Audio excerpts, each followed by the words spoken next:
quantas pessoas, irmãos, saindo do lugar da bênção de Deus, sabe por quê, irmãos? Porque querem autoafirmação, querem aparecer, querem entrar na terra de Israel, pastor, aplaudidos.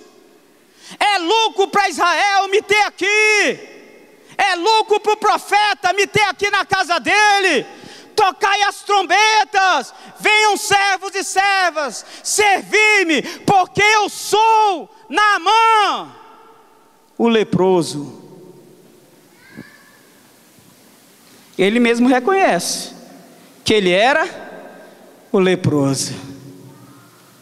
Oh, queridos, não tenho muito tempo de ministério, irmãos, mas como eu vi pessoas perderem a graça de Deus, irmãos, porque quiseram dar ordens ao Senhor. Houve uma palavra de cura, não foi, pastor Laudiane? Você vai ficar limpo.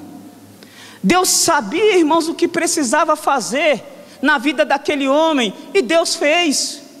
Deus falou, vai acontecer. Mas, irmãos, o que aquele homem queria era ser exaltado naquele lugar, e diante de Deus, irmãos, só um exaltado, Ele mesmo. Quando Deus vê, irmãos, que no nosso coração nós queremos nos exaltar, Deus nos afasta, irmãos, e fala, vai.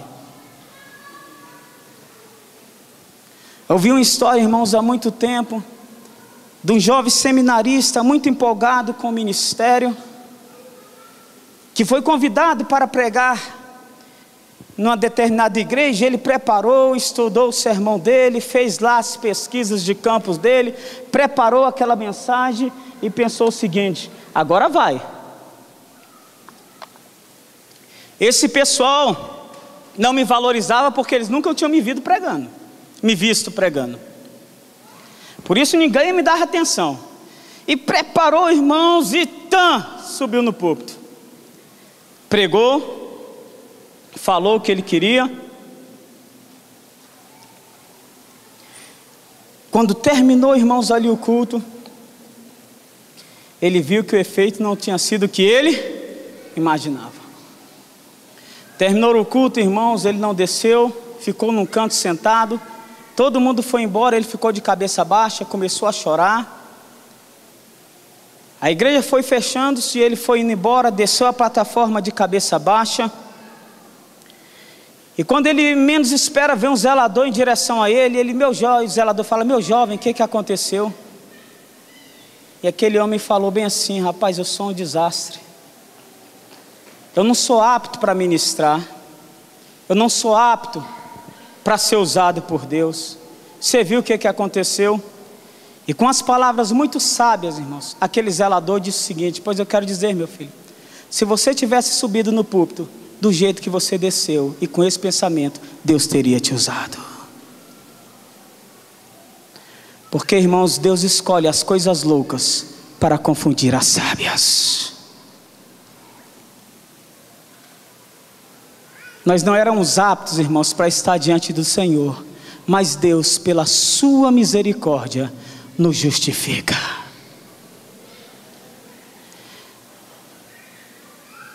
Algum tempo atrás eu recebi um disco de uma minha prima. Algum tempo atrás não, há muitos anos. Era da Banda Azul, os mais antigos lembram dessa banda. Eu estava postulante ao ministério, um jovem de 15 anos, empolgado demais. No meu tempo de modelo, que já fui modelo, irmãos. Hoje eu só faço uns bicos, mas é freelance, né, pastor?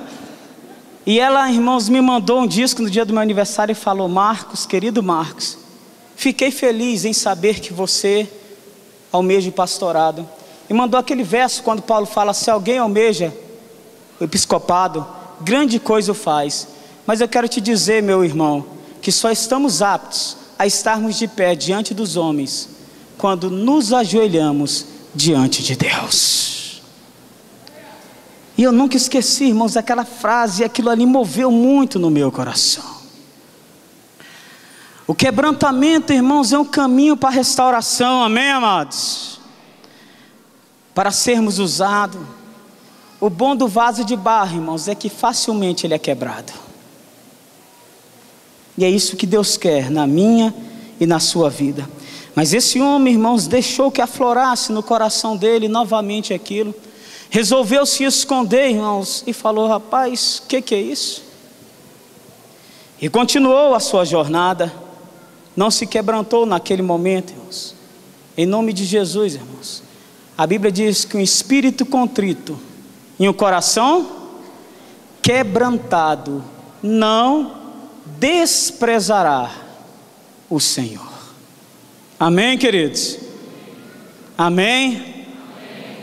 Viva isso para a glória do Senhor.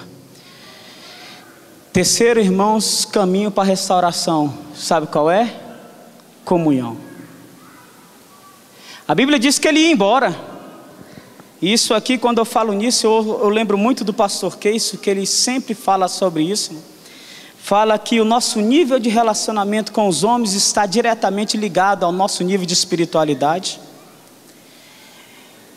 E, irmãos, ele tinha oficiais para que falasse com ele. Já pensou se ele não tivesse, irmãos, a quem ouvir? E mesmo em pecado, irmãos, mesmo chateado, aqueles oficiais vieram e falaram: meu pai, se ele te mandasse fazer coisa pior, você não faria? Irmãos, quantas vezes fomos convencidos das coisas erradas por uma palavra amiga, amém, amados? Não sei se você entendeu quando o pastor Keiso, antes de eu começar a ministrar, ele falou, abençoou em várias áreas, falou: irmão, eu quero te abençoar para que você tenha amigos e seja amigos, seja amigo.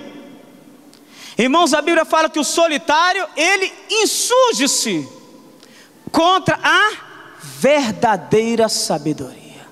E ele ouviu aquele homem, irmãos, ouviu aqueles homens. Irmãos, muitas vezes a nossa ignorância, a nossa vaidade não nos deixa entender e obedecer a voz de Deus como deveríamos obedecer.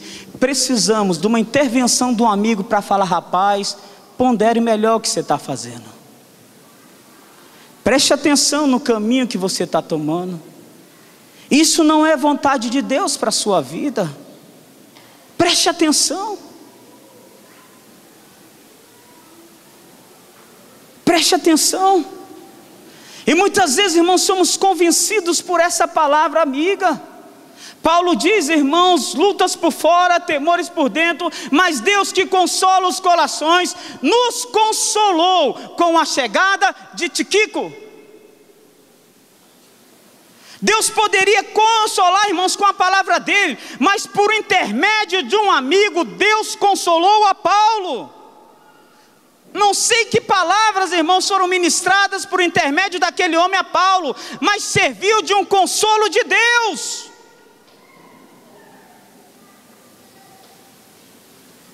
Amém, queridos? Conte, meu amado, agora, quantos amigos você tem? Quantas pessoas que a voz dela para você é como se fosse a voz de Deus? Você não precisa ter muitos, irmãos. Quem tem muitos sai perdendo. Mas existem essas pessoas, amém, amados? Existem uns profetas que você fala: eu vou lá. Existem homens de Deus, irmãos, que diz: pode vir, meu filho, que aqui tem profeta em Israel.